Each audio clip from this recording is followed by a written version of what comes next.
Qutub Minar. This 73-meter tall tower that has imperiously lorded it over the city of Delhi for hundreds of years actually still remains the tallest brick minaret in the whole world. Its history is more than just a simple story. So what we know is that the first ever Muslim ruler of India, the first Sultan, Qutb-ud-Din Aibak, commissioned this minar in 1199 AD when he was a commander for the Ghurid ruler Ghiyasuddin Ghori. But just as the first story was completed, Aibak died. And then his successor, Iltutmish, continued the work of his father-in-law, Aibak, and added more stories to this minaret. Aibak and Iltutmish both had started out in the same way. They were both slaves who ultimately became kings. As young boys, they were sold and resold from one master to another in the markets of Persia, which is also why their dynasty, the first ever Muslim dynasty in India, is called the Mamluk dynasty. Mamluk in Arabic means property, and slaves were a property. Both Iltutmish and Aibak spent their childhood slave years around the city of Jam in Afghanistan, which has a similar minaret as the Qutub Minar. So it's quite probable that that minaret shaped the idea of power and rule in their minds, and which is why they tried to make the same one when they became rulers. But the Qutub Minar could not possibly have brought the joy that it brings to its visitors now, back when it was built to the natives of Delhi. Because back then, coming of the Ghurids to Delhi was the biggest ever power shift people had witnessed. The Ghurids had defeated the Rajputs and established the first ever Muslim rule in Delhi. Imagine the confusion and the horror of the people of Delhi. But history is always written by winners.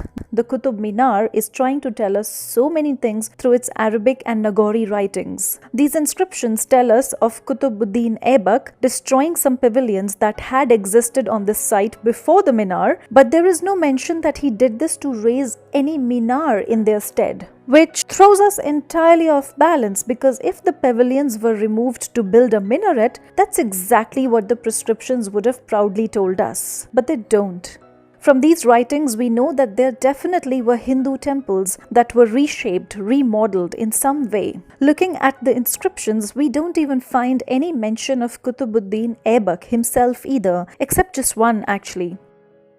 On the contrary, we find more references to this minar being a dedication by Iltutmish, Qutb-ud-Din Aibak's successor, to the Muslim saint Qutb-ud-Din Bakhtiyar Kaki. So this monument might just have been for him, which kinda makes sense because right alongside the Qutub Minar was commissioned a mosque which became the first ever mosque of northern India, the Quwwatul Islam Mosque.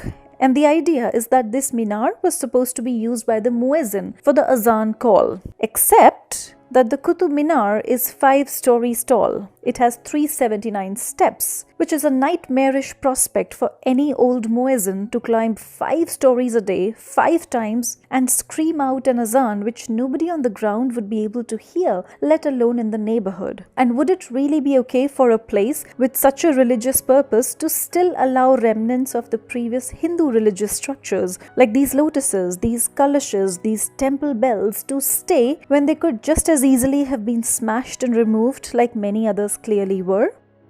Another evidence suggests that Qutub does not come from Qutb-ud-Din Aibak's name or the saint's name, but that in Arabic it actually means astronomy. This leads us to the fact that Mehroli comes from the Sanskrit word Mihir Avali, coming from the time when Varaha Mihira, the astronomer under King Vikramaditya, lived in this region around 4th century BC and had a tall tower for astronomical study surrounded by 27 pavilions for the 27 constellations of the Hindu zodiac. In Tarikh-e-Alai, the records of Alauddin Khilji's work left by his contemporary Amir Khusro, bless him, tells us of Khilji erecting this Alai Darwaza right here, and also of having ambitions to raise a rival minaret taller than the Qutub Minar itself. Of course, that never happened because Khilji commissioned the work in 1311 and died in 1316 when the work stopped. So now you just see this one sitting right there, awkwardly, the first story. I guess we'll never completely know the history of the Qutub Minar, and that's because records are lost. History does not happen in a clear linear pattern, and sadly it is written by winners, rewritten by the ones who win next, or manipulated by the ones who couldn't get to write them in the first place. So it is now up to the monument itself to tell us its story through its walls, gateways, through its stones, like these jalis here. When you look at these star and hexagonal patterns, you realize they're trying to tell us something. You realize there is a continuity in them, as in there's no beginning and an end, which represents the idea of infinity, God. And then if you look at these tiny ball-like motifs on top of the dome of Imam Zamin's tomb and the Alai Darwaza, they remind of the Amla motifs which have been used in Khajuraho temples. These actually are the gooseberries, the gooseberry idea, which is very sacred to the Hindus. This hexagon right here, the first look of this might tell you this is a Jewish symbol, which is correct. But actually, this hexagon is used in Judaism, Islam, in Christianity, in Buddhism, and even in some prehistoric tribes going as far away as Mexico. In Hinduism, this means Shiv Shakti, which is a union of masculine and feminine energies representing cosmic creation. In Islam, this is the Star of David and the Seal of Solomon. In other philosophies, the very same star represents the union of man and God, leaving us much to ponder about. When man disrupts history, it is up to these silent stones to whisper the best stories, and the Qutub Minar seems to be doing a pretty enchanting job of it.